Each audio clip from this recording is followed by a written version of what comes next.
a polite phone buzz, a quiet room, and a wife who decided silence wouldn't save anyone. When the Nothing to See Here app met a folder full of daylight, everything changed. Think you know the ending? You don't.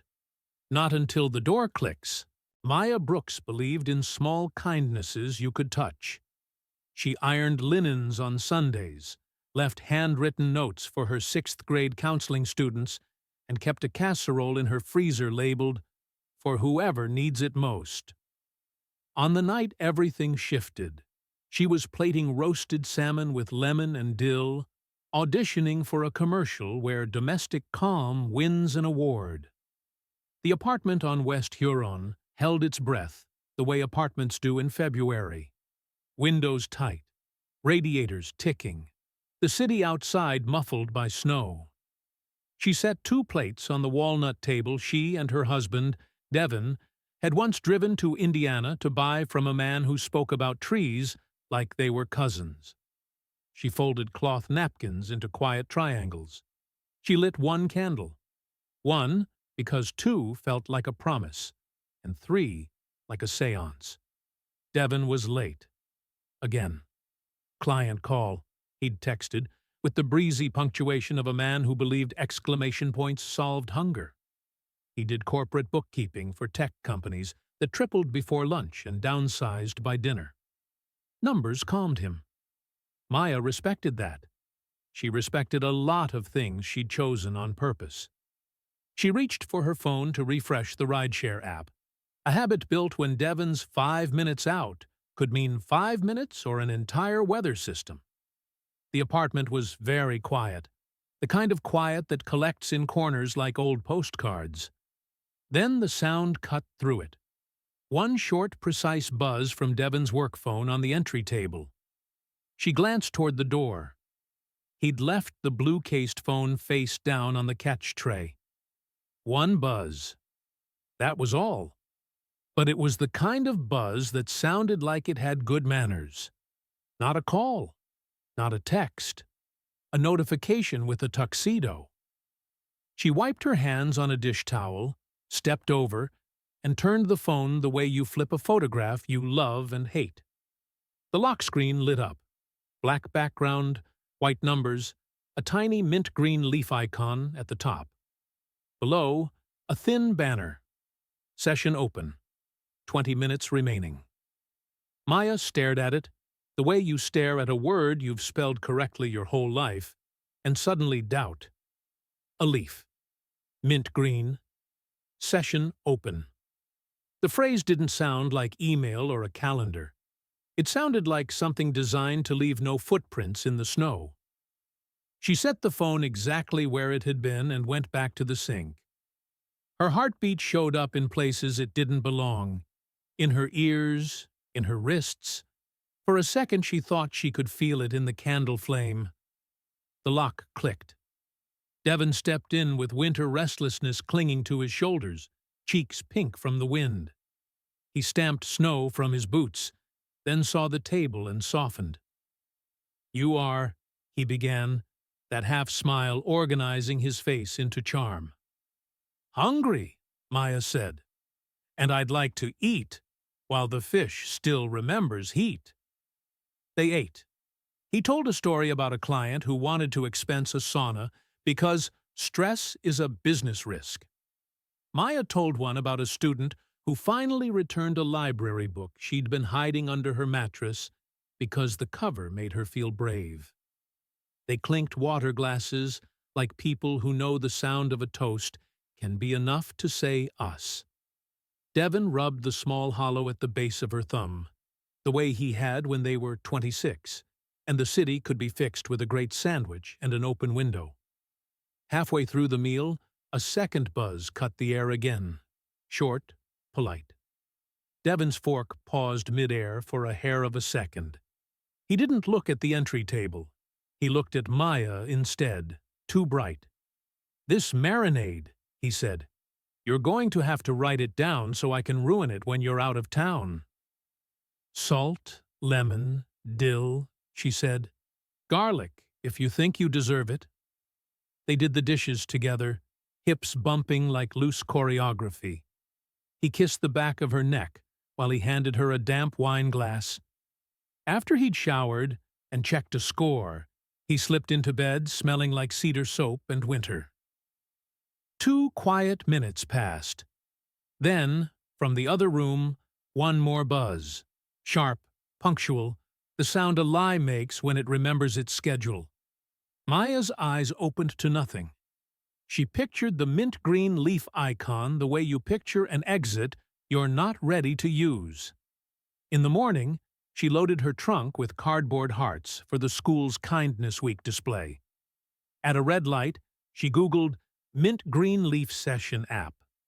The results were a strange garden: privacy forums, productivity apps that were definitely not, reviewers whispering in euphemisms. One sentence ran a finger down her spine: temporary chat sessions with self-deleting threads disguised as focus timers. She put her phone face down like it had sneezed something serious. School was a carnival of feelings and paper cuts. At lunch, Maya sat in the teacher's room with quinoa and listened to 2 colleagues argue about whether coffee is a personality or an accessory. Her screen lit with a text from Devon. Team dinner. Might be late. Save me leftovers? She wrote back, be safe. The heart he sent disappeared like a coin down a well.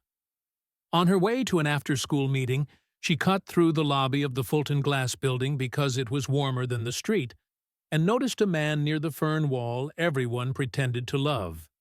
Navy coat, careful haircut, watch that made time obey. She might not have clocked him if not for the way he laughed, low, rehearsed. The kind of laugh that had been told it was handsome. That night, Devon was a story told by Bubbles. Maya reheated salmon, ate standing, showered long, and came out to a gift: his work phone on the dresser, maybe by accident, maybe by carelessness born of trust. It vibrated once. She watched it vibrate again. Session open. 1911. She set it down like it had teeth, and let a cooking show make a shape of time until Devon came home with the same number of kisses as always. The phone was in his pocket now, face down, as if it had earned privacy.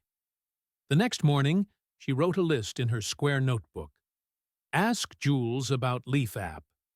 Check bank alerts. Meetings versus miles. Keep breathing.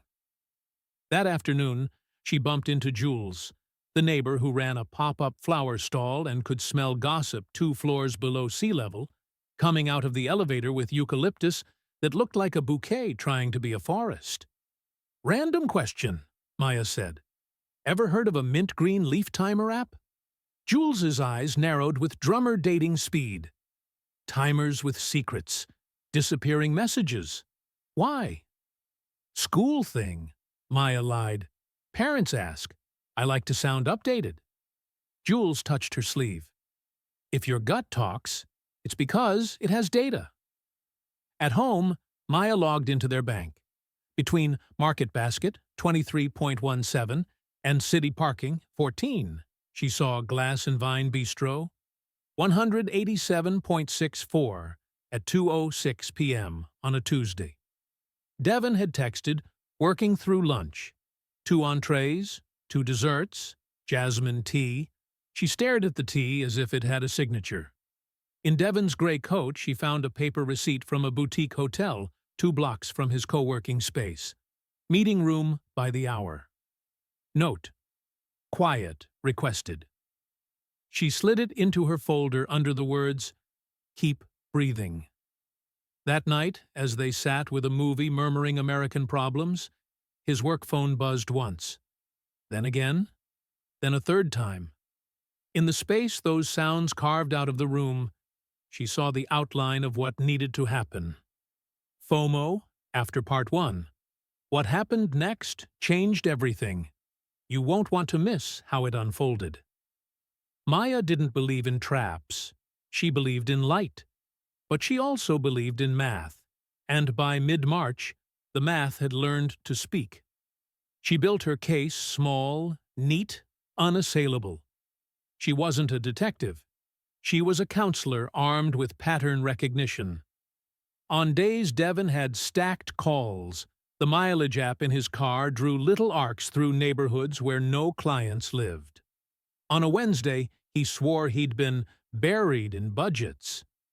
His location history drew a courteous line to the boutique hotel and back. She didn't want to know everything. She wanted to know enough to stand up straight. She called her cousin Eli, a paralegal who collected practical wisdom the way some people collect sneakers. They met at a diner that still believed ketchup counted as a vegetable.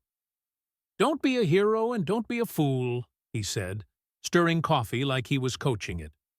"Document what you see, not what you feel. Feelings are the ocean. A judge wants the pier." "I don't want a judge," Maya said. "Document anyway," he said. "People who lie prefer fog." She bought a slim black folder that snapped shut like a sentence ending.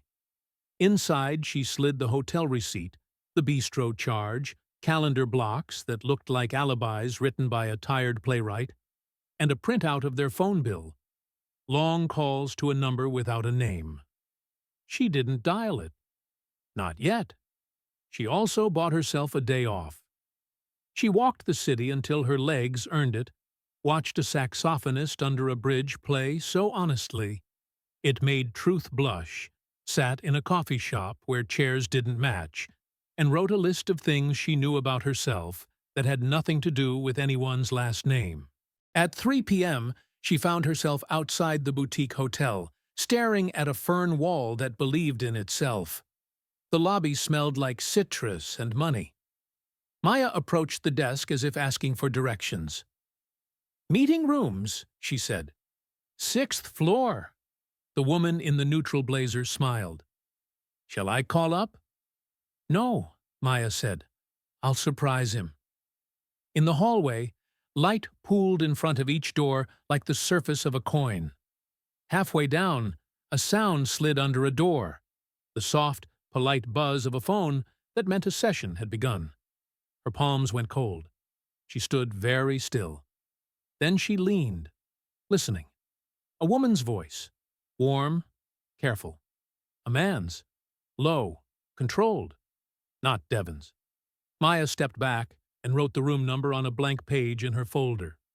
She rode the elevator down into winter sun that made liars squint. Outside, a man in a navy coat with a careful haircut and a watch that managed time stepped out of a black car. He checked his phone, mint green icon flashing and gone, and moved toward the revolving door. The cologne said boardroom learning to flirt. He didn't see her. He didn't need to. Back home, she slid a note with the time and room number into the folder. She opened her notebook and wrote, "I am not auditioning for wife who doesn't know." The next 4 days moved like a train, loud, inevitable. Devon tried to be charming in a way that counted charm like currency.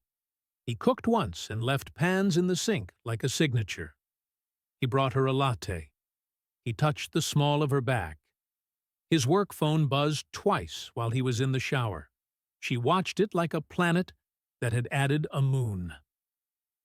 On Friday, the PTA hosted a wine and cheese fundraiser in a gym that smelled like old rubber and new money. At 8 p.m., a woman slid into Maya's night with a too smooth hello. "Devon's Maya, right? I'm Lauren. We've emailed. Auditorium rental. He keeps the chaos from burning the building down. Lots of after hours lately." She sipped. Client meetings everywhere. The boutique hotel on 3rd, the plant bistro, co-working rooms. I told him he'd owe his wife a vacation. The sentence landed and sat in Maya's chest. She texted Jules. "Couch in 20? Bring eucalyptus and a torch I won't use." Jules arrived with eucalyptus, chocolate, and a look that said, "Assign me a misdemeanor." "You don't need a torch," Jules said. "You need an audience. Truth looks best with witnesses." so does disrespect. Maya turned the idea over like a key. She called Eli. If I were to have a meeting, she asked, and wanted certain people present? You need a backbone, a folder, and a carpet that doesn't love anyone, he said. Invite truth through a door it can't deny. On Sunday, Maya sent 3 texts and 1 email. To Devon, Tuesday, 7 p.m., Conference Room B at your co-working space. We need to discuss something important. Please attend. To Lauren, thanks for yesterday. If you're asked to be in B on Tuesday, decline. Not your circus. To Jules, Tuesday, 7. B. Bring the look that makes liars blink. To Charlotte Reed, found via a corporate bio. We haven't met. This will be strange. Tuesday, 7 p.m., brief meeting regarding professional boundaries that affect both our lives. If you come, you will not be ambushed. You will be informed. Charlotte replied within 20 minutes. Thank you. I will be there. Tuesday arrived dressed as any day. At 6:50, Maya walked into Room B with her folder, a legal pad, and the respect some people reserve for church. The table was glossy, the kind of surface that makes fingerprints feel like confessions. Through the glass wall, the co-working space hummed. At 6:57, Jules took a seat at her left. At 6:58, Charlotte walked in wearing a navy dress that didn't apologize. She nodded with a solidarity that didn't need a speech. At 7:01, Devon entered with the man from the fern wall at his shoulder. Asher. Exactly as imagined. Devon glanced from Maya to the folder to Charlotte to Asher, then back to Maya, assembling a smile that had bought him years. Maya, he said, voice low, practiced. What is this? Maya rested her palm on the folder. This is the room where we stop pretending not to hear the phone. FOMO. After Part 2. This is the turning point. Everything you've waited for is right here. Stay to see how the hero put everyone in their place. I'm going to speak plainly, Maya said. When I'm finished, you can speak. No interruptions. Asher leaned back with a small smile he might have used on an intern. Of course, he said, tone arranged like cutlery. Devon's hands flattened, fingers pressed together like a tent that wouldn't save him. Maya opened the folder. The snap was soft, but specific. The sound a decision makes when it learns to walk. On February 11th, she said, sliding the first paper forward, this charge for glass and vine at 2:06 p.m. You texted me at 1:58. Working through lunch. 2 entrees. 2 desserts. Jasmine tea. She didn't look at anyone when she said jasmine tea. She let the words sit until they cooled. Another sheet. Conference room rental. Boutique hotel on 3rd. Note. Quiet requested. Another. Phone bill. Long calls to a number without a name. On your work and personal phones? At hours, you tell me you're sleeping. Calendar printouts. On days with stacked meetings, your car's mileage, recorded trips to and from those places. Devon tried a smile that wanted to grow into a narrative. It was never what you think. It was just talk. Then you used a tool built to vanish talk, Maya said. I prefer conversations that survive daylight. Asher stepped into the silence. With respect, everyone here is an adult. Charlotte lifted an eyebrow so beautifully the HVAC took a knee. And some adults, she said, quiet as winter, like to hide in rooms that bill by the hour. Asher, he began. Don't, she said. Don't waste the part of my life I still respect on sentences that don't survive gravity. Maya's voice stayed even. Here is the deal. There will be no late-night rehearsals of versions where I am irrational. No, we were on a break monologues. No comparing my dignity to your convenience. I have retained counsel to keep logistics from becoming a second injury. You will coordinate through email. Tonight, you will pack a weekend bag. You will sleep elsewhere until we decide what legal form the word was takes. Devon bowed his head in a way that owed her a decade. I never wanted to hurt you. People who don't want to hurt anyone shouldn't build rooms for it, she said. Jules reached under the table and tapped one knuckle, a small benediction. Outside the glass, a man in a beanie typed like the deadline had teeth. The sun slid behind a building. Evening colored the room with a calmer truth. Charlotte stood and offered Maya her hand. "Thank you," she said. "For what?" "For letting reality enter by the front door." They shook. Asher checked his watch like a man who had learned nothing. The door clicked behind them with a new sound, as if it had learned a boundary. Devon whispered, "Do I get to say anything?" "You get to say anything you want," Maya said. "You don't get to say it to the version of me who needed you to." She went home early. She closed the folder and stood. "Text me where you'll be." He left. The room exhaled. Jules grinned wet-eyed. You were the weather. At home, the familiar hush didn't feel like a trap. It felt like a place sound would be welcome when it returned. She ate leftover casserole cold with her favorite fork, set the black folder on top of the fridge like a trophy only she had to see, and watched the city blink itself awake for its night shift. Across the street, a couple argued about basil like it mattered. A bus sighed at the corner. The landlady's son, home from college, smoked on the steps and tried to look complicated. 2 messages lit her phone. From Charlotte. "Coffee and silence sometime?" From Devon. "At my brother's. I'll email you logistics tomorrow." "I'm sorry." She typed to Charlotte. "Coffee and silence sounds like church." She typed to Devon, "Nothing at all." Some abstentions are their own sentences. The small violences of logistics lined up like dominoes. Who keeps the couch you both fell asleep on? Who gets the mugs your hands memorized? Whose name is on which bill? And when does a name become a ghost? Maya met with a lawyer who wore cardigans like armor and made the future sound like furniture. Heavy, movable, with enough hands. Jules showed up with boxes and labels that could have been poetry.